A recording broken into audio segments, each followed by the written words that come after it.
ओम शांति। 14 मई 2020 के ईश्वरीय महावाक्य अर्थात मुरली सुनते हैं। आज बाबा कहते हैं, मीठे बच्चे, तुम्हें संग बहुत अच्छा करना है। बुरे संग का रंग लगा तो गिर पड़ेंगे। कुसंग बुद्धि को तुच्छ बना देता है। प्रश्न है, अभी तुम बच्चों को कौन सी उछल आनी चाहिए? उत्तर, तुम्हें उछल आनी चाहिए कि गांव गांव में जाकर सर्विस करें। तुम्हारे पास जो कुछ है वह सेवा अर्थ है। बाप बच्चों को राय देते हैं, बच्चे, इस पुरानी दुनिया से अपना पल्लव आज़ाद करो। कोई चीज़ में ममत्व नहीं रखो, इनसे दिल नहीं लगाओ। गीत है आज का, इस पाप की दुनिया से दूर कहीं ले चल। ओम शांति। पाप आत्माओं की दुनिया और पुण्य आत्माओं की दुनिया, नाम आत्माओं का ही रखा जाता है। अभी यहाँ दुख है तब पुकारते हैं। पुण्य आत्माओं की दुनिया में पुकारते नहीं कि कहाँ ले चलो। तुम बच्चे समझते हो यह कोई पंडित व सन्यासी शास्त्रवादी आदि नहीं सुनाते हैं। यह खुद भी कहते हैं, मैं यह ज्ञान नहीं जानता था। रामायण आदि शास्त्र तो ढेर पढ़ते थे, बाकी यह ज्ञान हम तुमको सुनाते हैं। यह भी सुनते हैं। अभी यह है पाप आत्माओं की दुनिया। पुण्य आत्माओं के लिए सिर्फ कहेंगे कि यह होकर गए हैं, बस पूजा करके आ जाएंगे, शिव की पूजा करके आएंगे। तुम बच्चे अब किसकी पूजा करेंगे? तुम जानते हो ऊंचते ऊंच भगवान शिव है। वह है ओबीडियंट बाप, टीचर, ओबीडियंट प्रिसेप्टर।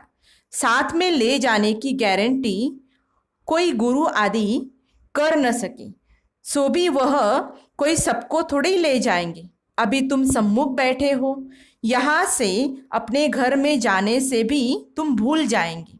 वह सम्मुख सुनने से मजा आएगा। बाप घड़ी घड़ी कहते हैं, बच्चे अच्छी रीति पढ़ो, इसमें गफलत नहीं करो, कुसंग में नहीं फंसो, नहीं तो और ही तुच्छ बुद्धि हो जाएंगी। बच्चे जानते हैं हम क्या थे, क्या पाप किए, अब हम यह देवता बनते हैं। यह पुरानी दुनिया खत्म होनी है, फिर यहाँ मकान आदि की क्या परवाह रखनी है। इस दुनिया का जो कुछ है वह भूलना है, नहीं तो रुकावट डालेंगे। इसमें दिल नहीं लगता। हम नई दुनिया में अपने हीरे जवाहरातों के महल जाकर बनाएंगे। यहाँ के पैसे आदि कोई चीज़ अच्छी लगती होगी तो शरीर छोड़ते समय उसमें मोह चला जाएगा। हमारा हमारा करेंगे तो वह पिछाड़ी में सामने आ जाएगा। यह तो सब यहाँ खत्म हो जाने हैं। हम अपनी राजधानी में आ जाएंगे, इससे क्या दिल लगानी है। वहाँ बहुत सुख रहता है, नाम ही है स्वर्ग। अभी हम चले अपने वतन, यह तो रावण का वतन है, हमारा नहीं। इनसे छूटने का पुरुषार्थ करना है। पुरानी दुनिया से पल्लव आजाद कराते हैं। इसलिए बाप कहते हैं, कोई चीज़ में ममत्व नहीं रखो। पेट कोई जास्ती नहीं मांगता, फालतू चीज़ों पर खर्चा बहुत होता है। तुम बच्चों को सर्विस करने के लिए उछल आनी चाहिए। कई बच्चे हैं जिनको गांव गांव में सर्विस करने का शौक है, बाकी जिसको सर्विस का शौक नहीं, उन्हें क्या क्या काम के कहेंगे। जैसे बाप वैसे बच्चों को बनना चाहिए। बाप का ही परिचय देना है। बाप को याद करो और बाप से वर्षा लो। बच्चों को शौक होता हम बाबा की सर्विस पर जाते हैं, तो बाप भी हिम्मत बढ़ाते हैं। बाप आए हैं सर्विस पर, सर्विस के लिए सब कुछ है। यह तो बाप का परिचय सबको देना है। बाप एक ही है, भारत में आया था। भारत में देवताओं का राज्य था। कल की बात है, लक्ष्मी नारायण का राज्य था, फिर राम सीता का, फिर वाम मार्ग में गिरे, रावण राज्य शुरू हुआ। सीढ़ी नीचे उतरे, अब फिर चढ़ती कला सेकंड की बात है। एक होता है रियल लव, दूसरा होता है आर्टिफिशियल लव। रियल लव बाप से तब हो जब अपने को आत्मा समझी। अब तुम बच्चों का इस दुनिया में आर्टिफिशियल लव है, यह तो खत्म होनी है। सर्विस करने वाले कभी भूख नहीं मर सकते। तो सर्विस का बच्चों को शौक रखना चाहिए। तुम्हारी ईश्वरीय मिशन बड़ी सहज है। कोई समझते नहीं कि धर्म कैसे स्थापन होता है। क्राइस्ट आया, क्रिश्चियन धर्म स्थापन किया, धर्म बढ़ता गया, उसकी मत पर चलते चलते गिरते आए। अब तुम बच्चों को देही अभिमानी बनना है। आधा कल्प रावण राज्य में हम बाप को भूल गए, अब बाप से आकर सुजाग किया है। बाबा कहते ड्रामा अनुसार तुमको गिरना ही था, तुम्हारा भी दोष नहीं। रावण राज्य में दुनिया की ऐसी हालत हो जाती है। बाप कहते हैं अब मैं आया हूँ पढ़ाने, तुम फिर से अपनी राजाई लो, मैं और कोई तकलीफ नहीं देता हूँ। एक तो बाजार की छी छी गंदी चीज़ें न खाओ और मामे कम याद करो। अभी तुम बच्चे जानते हो यह ड्रामा का चक्र है जो फिर रिपीट होगा। तुम्हारी बुद्धि में ड्रामा के आदि मध्य अंत का ज्ञान है। तुम कोई को भी समझा सकते हो। पहले तो बाप की याद रहनी चाहिए। सर्विस के लिए आपस में मिलकर साथी बना लेना चाहिए। माताओं को भी निकलना चाहिए, इसमें डरने की कोई बात नहीं।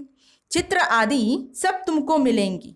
तुम्हारी सर्विस जास्ती होगी, कहेंगे आप चले जाते हो फिर हमको कौन सिखलाएंगे।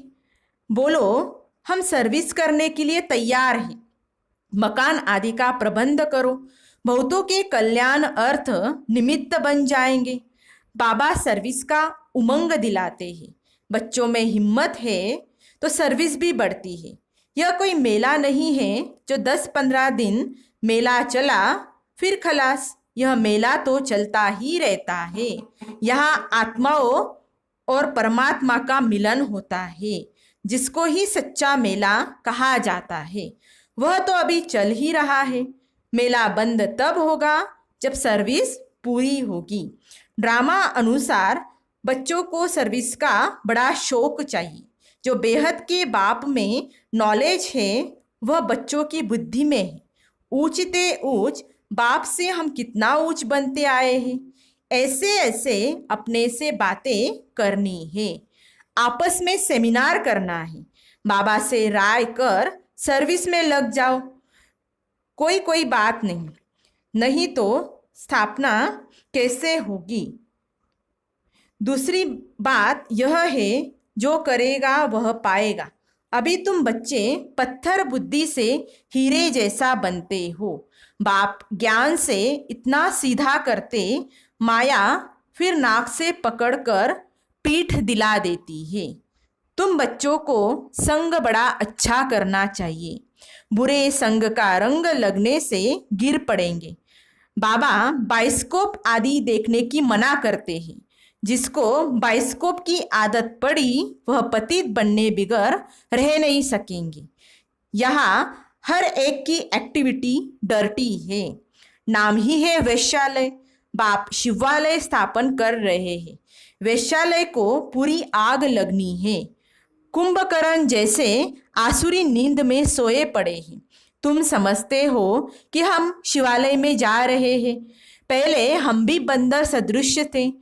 इस पर रामायण में भी कहानी है। अभी तुम बाप के मददगार बने हो। तुम अपनी शक्ति से राज्य स्थापन कर रहे हो।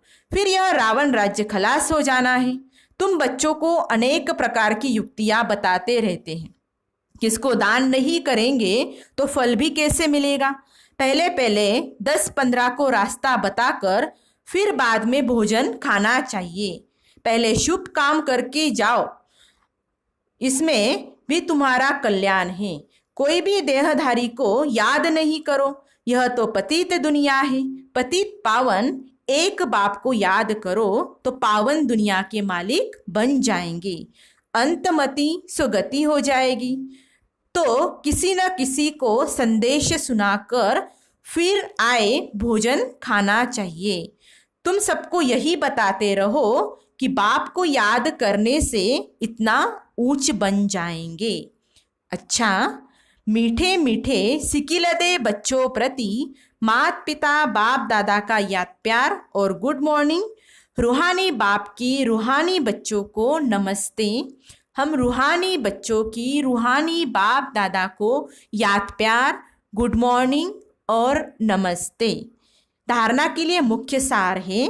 पहली पॉइंट, इस दुनिया का जो कुछ है उसे भूलना है। बाप समान ओबीडियंट बन सर्विस करनी है। सबको बाप का परिचय देना है।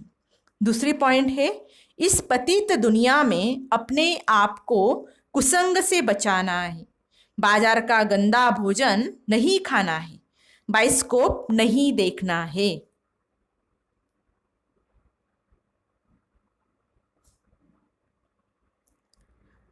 अभी 17/3/68 का रात्रि क्लास सुनते हैं। कभी भी कोई भाषण आदि करना हो तो आपस में मिलकर 2-4 बारी रिहर्सल करो। पॉइंट एडिशन करेक्शन कर तैयार करो तो फिर रिफाइन भाषण करेंगे। मूल एक बात पर, गीता के भगवान पर ही तुमने विजय पाई तो फिर सभी बातों में विजय हो जाएगी। इसके लिए कॉन्फ्रेंस तो होगी ना। समझते रहेंगे झाड़ की वृद्धि तो जरूर होनी है। माया के तूफान तो सभी को लगते हैं। अक्सर करके लिखते हैं, बाबा हमने काम की चमाट खाई। इसको कहा जाता है कि कमाई चट। क्रोध आदि किया तो कहेंगे कुछ घाटा पड़ा। इसके लिए समझाना पड़ता है, काम पर जीत पहन जगत जीत बनते हैं। काम से हारे हार होती है। काम से हारने वाले की कमाई चट हो जाती है, दंड पड़ जाता है। मंजिल बहुत बड़ी है, इसलिए बड़ी खबरदारी रखनी पड़ती है। तुम बच्चे जानते हो 5000 वर्ष पहले भी हमको बादशाही मिली थी। अब फिर से दैवी राजधानी स्थापन हो रही है। इस पढ़ाई से हम उस राजधानी में जाते हैं। सारा मदार पढ़ाई पर। पढ़ाई और धारणा से ही बाप समान बनेंगे। रजिस्टर भी चाहिए ना, जो मालूम पड़े कितनों को आप समान बनाया। जितना जास्ती धारणा करेंगे उतना ही मीठा बनेंगे। बहुत लवली बच्चे चाहिए। तुम बच्चों के लिए ही वह दिन आया आज, जिसके लिए मनुष्य बहुत कोशिश करते हैं कि मुक्ति में जावे। बाप सभी को इकट्ठा ही मुक्ति, जीवन मुक्ति देते हैं।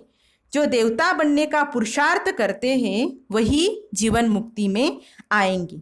बाकी सभी मुक्ति में जाएंगे। हिसाब एक्यूरेट नहीं निकाल सकते। कोई तो रहेंगे भी, विनाश का साक्षात्कार करेंगे। यह सुहावना समय भी देखेंगे। हर बात में पुरुषार्थ करना होता है। ऐसे भी नहीं याद में बैठेंगे तो काम हो जाएगा, मकान मिल जाएगा। नहीं, वह तो ड्रामा में जो है वही होता है। आश नहीं रखनी चाहिए। पुरुषार्थ करना होता है। बाकी होता तो वही है जो ड्रामा में नूंद है। आगे चल तुम्हारी वृत्ति भी भाई भाई की हो जाएगी। जितना पुरुषार्थ करेंगे उतना वह वृत्ति रहेगी। हम अशरीरी आए थे, 84 जन्म का चक्र पूरा किया। अब बाप कहते हैं कर्मातीत अवस्था में जाना है। तुमको वास्तव में किसी से भी शास्त्रों आदि पर विवाद करने की दरकार नहीं है। मूल बात है ही याद की और सृष्टि के आदि मध्य अंत को समझना है। चक्रवर्ती राजा बनना है, इस चक्र को ही सिर्फ समझना है। इनका ही गायन है सेकंड में जीवन मुक्ति। तुम बच्चों को वंडर लगता होगा, आधा कल्प भक्ति चलती है, ज्ञान रिचक नहीं। ज्ञान है ही बाप के पास, बाप द्वारा ही जानना है। यह बाप कितना अनकॉमन है, इसलिए कोटों में को निकलते हैं। वह टीचर्स ऐसे थोड़े ही कहेंगे। यह तो कहते हैं मैं ही बाप टीचर गुरु हूँ। तुम मनुष्य सुनकर वंडर खाएंगे। भारत को मदर कंट्री कहते हैं क्योंकि अम्बा का नाम बहुत बाला है। अम्बा के मेले में भी बहुत लगते हैं। अम्बा मीठा अक्षर है। छोटे बच्चे भी माँ को प्यार करते हैं ना, क्योंकि माँ खिलाती पिलाती संभालती है। अब अम्बा का बाबा भी चाहिए ना। यह बच्ची है एडाप्टेड, इनका पति तो है नहीं। यह नई बात है ना। प्रजापिता ब्रह्मा जरूर करते होंगे। यह सभी बातें बाप ही आकर तुम बच्चों को समझाते हैं। कितना मेला लगता है, पूजा होती है, क्योंकि तुम बच्चे सर्विस करते हो। मम्मा ने जितने को पढ़ाया होगा उतना और कोई पढ़ा न सके। मम्मा का नामाचार बहुत है, मेला भी बहुत लगता है। अभी तुम बच्चे जानते हो, बाप ने ही आकर रचना के आदि मध्य अंत का सारा राज तुम बच्चों को समझाया है। तुमको बाप के घर का भी मालूम पड़ा है। बाप से ही लव है, घर से भी लव है। यह ज्ञान तुमको अभी मिलता है। इस पढ़ाई से कितनी कमाई होती है, तो खुशी होनी चाहिए ना। और तुम हो बिल्कुल साधारण, दुनिया को पता नहीं है। बाप आकर यह नॉलेज सुनाते हैं। बाप ही आकर सभी नई नई बातें बच्चों को सुनाते हैं। नई दुनिया बनती है बेहद की पढ़ाई से। पुरानी दुनिया से वैराग्य आ जाता है। तुम बच्चों के अंदर में ज्ञान की खुशी रहती है। बाप को और घर को याद करना है। घर तो सभी को जाना ही है। बाप तो सभी को कहेंगे ना, बच्चों हम तुमको मुक्ति, जीवन मुक्ति का वर्षा देने आया हूँ, फिर भूल क्यों जाते हो? मैं तुम्हारा बेहद का बाप हूँ, राजयोग सिखलाने आया हूँ। तो क्या तुम श्रीमत पर नहीं चलेंगे? फिर तो बहुत घाटा पड़ जाएगा। यह है बेहद का घाटा। बाप का हाथ छोड़ा तो कमाई में घाटा पड़ जाएगा। अच्छा, गुड नाइट, ओम शांति। फिर से धारणा के लिए मुख्य सार सुनते हैं। पहली पॉइंट, इस दुनिया का जो कुछ है उसे भूलना है। बाप समान ओबीडियंट बन सर्विस करनी है। सबको बाप का परिचय देना है। दूसरी पॉइंट है, इस पतित दुनिया में अपने आप को कुसंग से बचाना है। बाजार का गंदा भोजन नहीं खाना है। बाइस्कोप नहीं देखना है। वरदान है, परमात्मा याद की गोद में समाने वाले संगम युगी श्रेष्ठ भाग्यवान आत्मा भव। परमात्मा याद की गोद में समाने वाले संगम युगी श्रेष्ठ भाग्यवान आत्मा भव। संगम युग सतयुगी स्वर्ग से भी श्रेष्ठ है, क्योंकि अभी का ही गायन है, अप्राप्त नहीं कोई वस्तु ब्राह्मणों के संसार में। एक बाप मिला तो सब कुछ मिला। अभी बाप बच्चे कभी अतीन्द्रिय सुख के झूले में झूलते हो, कभी खुशी, कभी शांति, कभी ज्ञान, कभी आनंद, कभी परमात्मा गोदी के झूले में झूलते। परमात्मा गोदी है याद की लवलीन अवस्था। यह गोद सेकंड में अनेक जन्मों के दुख दर्द भुला देती है। तो इस श्रेष्ठ संस्कार को सदा स्मृति में रख भाग्यवान आत्मा बनो। स्लोगन है आज का, ऐसा सपूत बनो जो बाबा आपके गीत गाए और आप बाबा के गीत गाओ। स्लोगन है, ऐसा सपूत बनो जो बाबा आपके गीत गाए और आप बाबा के गीत गाओ। अच्छा, ओम शांति।